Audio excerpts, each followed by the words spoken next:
আমার উনি একদম ডায়মন্ড, তার চেহারা একদম চাঁদের মতো, তার মন ফুলের মতো, আর তার চোখ খরগোশের চোখের মতো, আর তার রাগ একদম জ্বলন্ত আগুনের মতো, তার সরলতা একদম বড়, আর তার দুষ্টুমি সদ্য ফোটা হাসির বাচ্চার নেই। তার ব্যবহার এক বিশাল আকাশের মতো, আর আমার প্রতি তার ভালোবাসা পুরো পৃথিবীর মতো। লাইফে ভালো থাকতে চাইলে নিজেকে সময় দিন, লোকে কী বলবে এই ব্যাপারটা একদম বন্ধ করুন। আর আপনি যেভাবে মানসিক শান্তি পান ঠিক সেভাবেই বেঁচে থাকার চেষ্টা করুন। আর যেখানে মানসিক শান্তি নেই সেখানে এড়িয়ে চলার আমার মতে শ্রেষ্ঠ, সেখানে এড়িয়ে চলাটাই ভালো। হ্যালো এভরিওয়ান, আসসালামু আলাইকুম। আজকে আপনাদের মাঝে আরও একটি নতুন ব্লগ নিয়ে আসলাম। আর এই যে আপনাদের ভাইয়া শাক নিয়ে আসলো, শাক সবজি নিয়ে আসলো বাজার থেকে। আর এই যে ফ্রিজ থেকে মাছ নামাচ্ছি আমি। আর কি মাছ নামাবো আমি বুঝে পাচ্ছি না যে কি দিয়ে কি রান্না করব, কি মাছ দিয়ে শাক রান্না করব। এই তাই মানে শিং মাছ ছিল, আবার ছোটো মাছ ছিল, এগুলাই ভিজিয়ে রেখেছি। কিছুক্ষণ পরে বরফ ছেড়ে দিলে তারপরে আমি রান্না বসাবো। আর এদিক দিয়ে আমি শাক পাতা এই যে ভিজিয়ে রেখেছি। কিছুক্ষণ পানিতে ভিজিয়ে রাখলে শাক পাতাটা কী হয় যে শাক পাতার মধ্যে ময়লা লেগে থাকলে বা ভালো এগুলো আবার মানে সহজেই ছেড়ে দেয়।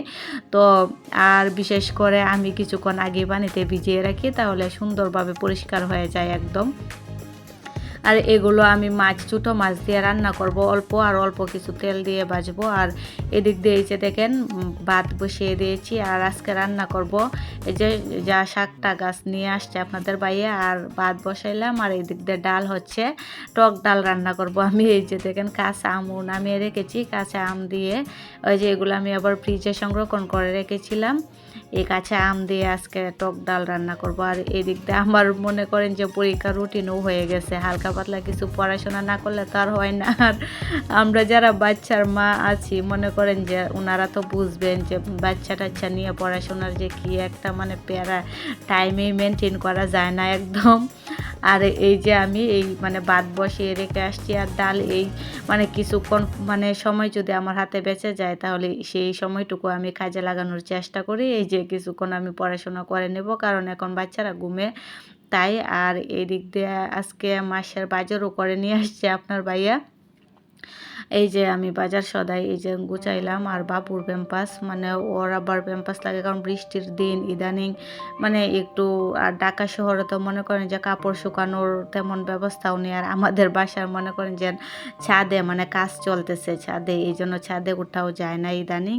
তাই মানে প্যাম্পাসের উপর দিয়ে বেশি লুট হয়ে যায় আর কি। এই জন্য আর এই আলু ডিম পেঁয়াজ শুকনা খাবার আর কি যেগুলা এগুলা মানে নিয়ে আসছে ও। আবার মাসের শুরুতে এগুলা নিয়ে আসে, বলে যে সবসময় মাসের আবার মাঝখানে বা এক সপ্তাহ পর পর এগুলো আনা নাকি ওর জন্য একটু প্যারা মনে হয়, তাই ও একসঙ্গে নিয়ে আসে। এই যে দেখেন। আর আমি এগুলো একটু মানে গুছাচ্ছি। আর বাবুর স্যারেলাকও শেষ হয়ে গেছে, তো ওকে আমি বলে দিছিলাম যে বাবুর খাবারগুলোও নিয়ে আসো। আর বাবুর খাবারগুলোও তারপরে একসঙ্গে নিয়ে আসছে।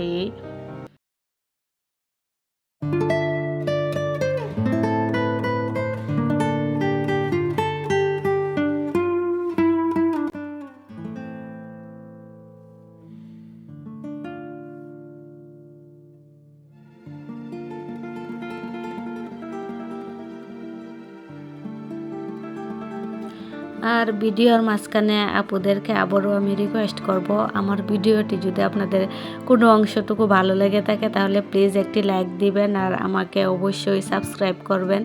আর অলরেডি কাজটুকু যারা করে নিয়ে দিয়েছেন তাদেরকে আমার অন্তঃস্থল থেকে অসংখ্য ভালোবাসা।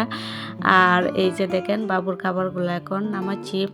ওর স্যারেলাকে আমি প্রায়, ওর বয়স 1.5 বছর, তাই ওর স্যারেলাকে আমি মোটামুটি অনেক উপাদানই মানে যোগ করি। কারণ আবার মনে করেন যে ছোটো বাচ্চা যারা 6 মাস থেকে বা 1 বছর থেকে শুরু করছেন তারা আবার এত উপকরণ না দেওয়াই ভালো। কারণ বাবুরা মনে করেন যে অনেকেই আছে যে কয়েক রকমের বাদাম দিয়ে দেয়, কিন্তু অনেক বাচ্চারা আবার এই বাদামটা নিতে পারে না, ওদের শরীরের সঙ্গে মানে অ্যাডজাস্ট করতে পারে না, অনেকের অ্যালার্জির সমস্যা থাকে, এই প্রবলেমগুলো হয়। কিন্তু আপনারা যারা মনে করেন যে নিজের হাতে তৈরি করে সারেলাকটা দিবেন বাচ্চাদের, তারা অবশ্যই বুঝে শুনে যে আপনার বাচ্চা কোনটা উপকরণটা দিচ্ছেন বা কোনটাতে প্রবলেম হচ্ছে সেগুলা বুঝে শুনেই দেওয়ার চেষ্টা করবেন। আর এই যে একটু আগার আগারও নিয়ে আসলো আপনাদের ভাইয়া, ও আবার একটু পুডিং খেতে চাই, দুধ মালাই পুডিং আবার ওর অনেক পছন্দ, আমি আবার তৈরি করে দিই। এই যে খাবারগুলা বাবুর, এই যে আমি চুলা বুট, পরে এই যে গম, হালকা কিছু গম, ওইগুলা মানে অ্যাড করি ওর খাবারে। আপনারা যদি চান তাহলে অবশ্যই আমি রেসিপিটি শেয়ার করব। আর সব শেষে আপনাদের কাছ থেকে আমি বিদায় নিব আজকের মতো। আল্লাহ হাফেজ।